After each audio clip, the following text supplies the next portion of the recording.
Morning, guys. Sunday's Q&A. How are you doing this morning? It's absolutely glorious this morning here on Corfu. And for once, I've actually filmed it on a Sunday morning. So what you see is what you get today. Hopefully we'll get through all the questions. Did go out late last night, so this one could be interesting. Anyway, we'll start with Jan Hay. Jan Hay's a regular asker of questions. She wants to know about the reliability of doctors and dentists.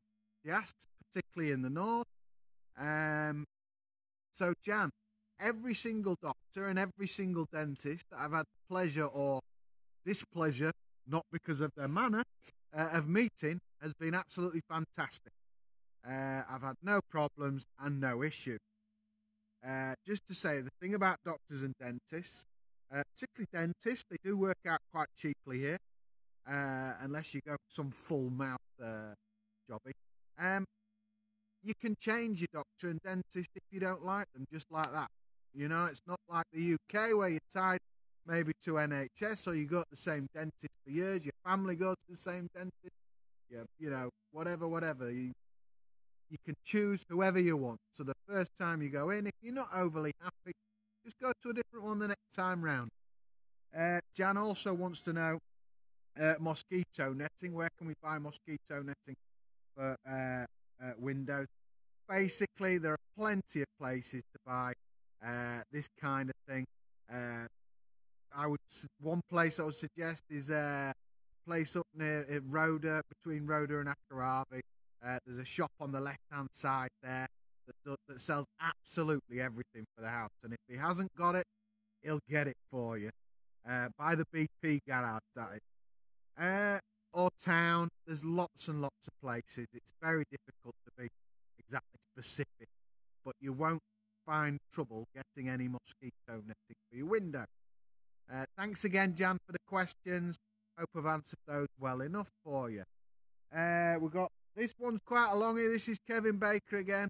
He wants to know, and this is quite difficult to answer. He wants to know what the effect and how it's affected tourism, the negative, how I think it's affected tourism, the negative reporting from the newspapers as regards to the financial crisis and also, I believe, the immigration situation in many of the islands. Calimera, re. Fíjate. Oh.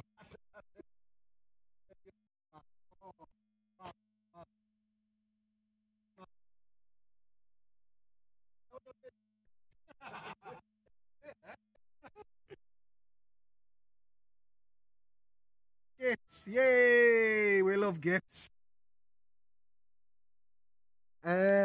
So, where were we? Yes, financial crisis. As you can see, most people on the island are still very happy, especially on a Sunday morning. Where can I start? Yes, the financial crisis had a huge impact, and some of the negative reporting in the UK was scandalous.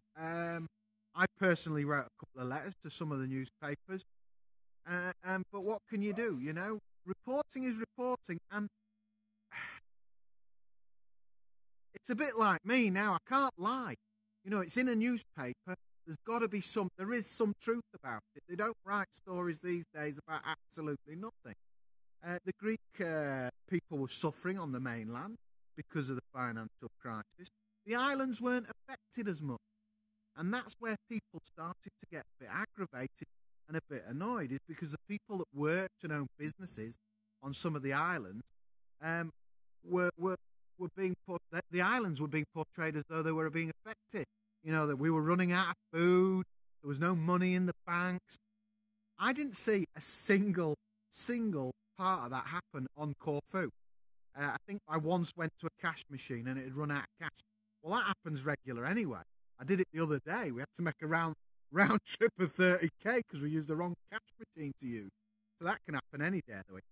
The financial aspect there, and the reporting there was pretty poor because that was about the islands. But the islands, again, as I say, they got away with it. We got away with it a little bit. people are still paying now because the taxes are put up, the pensions are being messed around with, but we got away generally pretty lightly.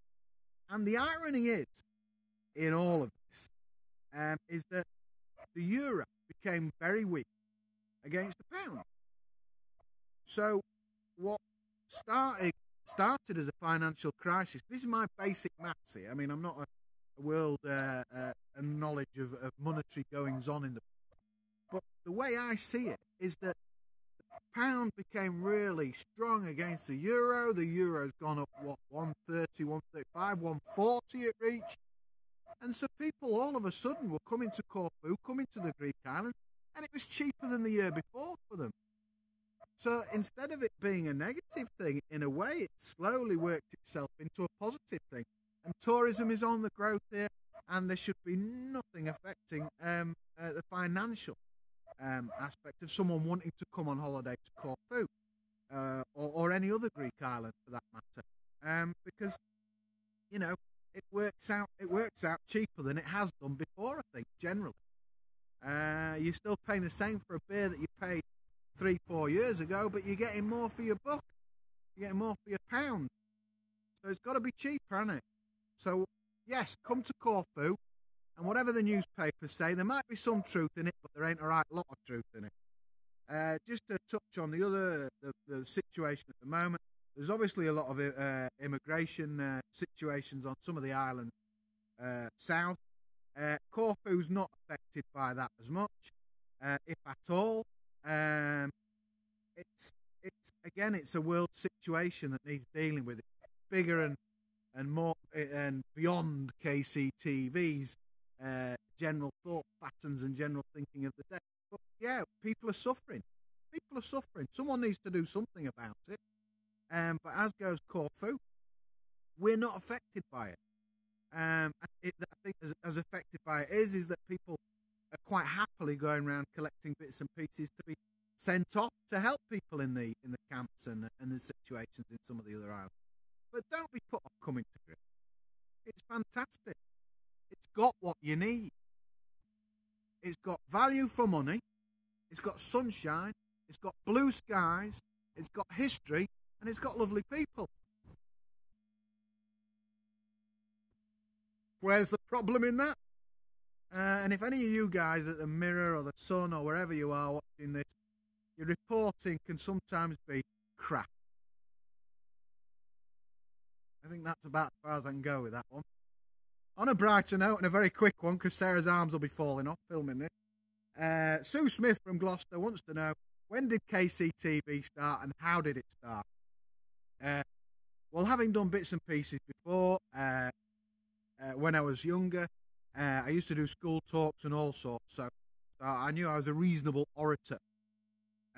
Well, some would say I was, others would say I wasn't.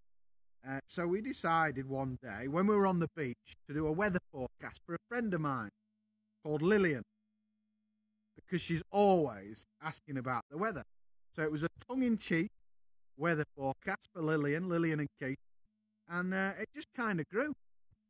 And I kind of realised that there was a lot of people doing things, posting pictures on various groups and whatever, but there was no one in front of a camera showing you what's happening on a daily basis, looking at the sky, seeing and hearing from Corfu direct. So I thought, well, maybe it might work. And I did say to Sarah at the time, I said, we'll be lucky if we get 100 likes. Well, we're now on 2,100, and it's a closed group. So I think that's a pretty good effort. We're quite happy with it. And thank you for all watching, by the way, and taking time to watch. Q&A. One last Q&A next Sunday, folks, because Mad March is on its way. The beginning of March, we're starting something very new and very exciting and very beneficial for people. It's going to be called, shall I tell you? Yeah, go on. It's going to be called Kassiopi KCTV, the Great Prize Giveaway. And we have got some absolutely fabulous prizes to give away, including boat hire for a day, boat trips, and many other prizes. So you better get yourselves tuned in for that. There'll be more info anyway, and that'll be really exciting. So we've got room for one more Q&A. That's next Sunday. So get your questions and answers in for next Sunday, and we'll try and fit them in all together.